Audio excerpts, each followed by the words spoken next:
సంబంధించినటువంటి కేంద్ర రాష్ట్ర ప్రభుత్వాలకు సంబంధించిన మంత్రివర్గ సభ్యులు, మన పార్టీకి సంబంధించి గౌరవ పార్లమెంట్ సభ్యులు, గౌరవ శాసన సభ్యులు, గౌరవ శాసన మండలి సభ్యులు, నియోజకవర్గాల ఇన్ఛార్జీలు, జిల్లాల పార్టీ అధ్యక్షులు, జోనల్ ఇన్ఛార్జెస్, అదే మాదిరిగా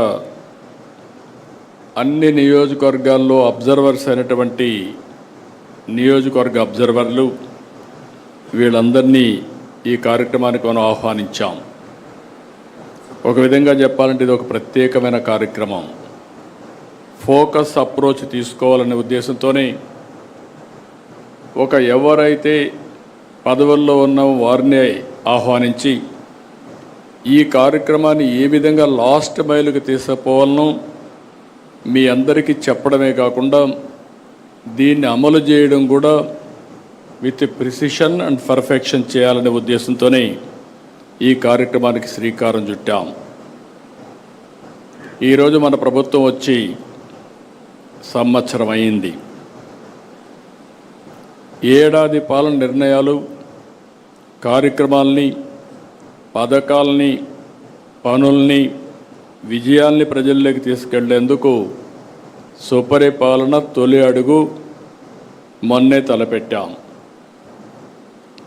మొదటి సంవత్సరం సుపరిపాలన తొలి అడుగు అనే పేరుతో పెట్టి మళ్ళీ ప్రజల జీవన ప్రమాణాలు పెంచడానికి, పునరంకితం కావడానికి మొన్నే ఒక వినూత్నమైన కార్యక్రమానికి శ్రీకారం చుట్టాం.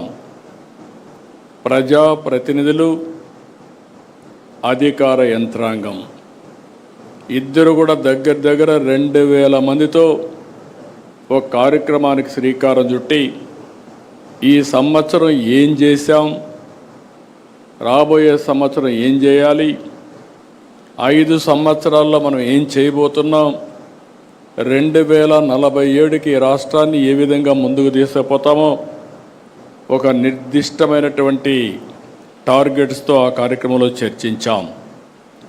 ఇందులో కూడా మీరు ఒక్కసారి చూస్తే ఇక్కడ ఉండే వాళ్ళందరం కూడా పాలసీ మేకర్స్.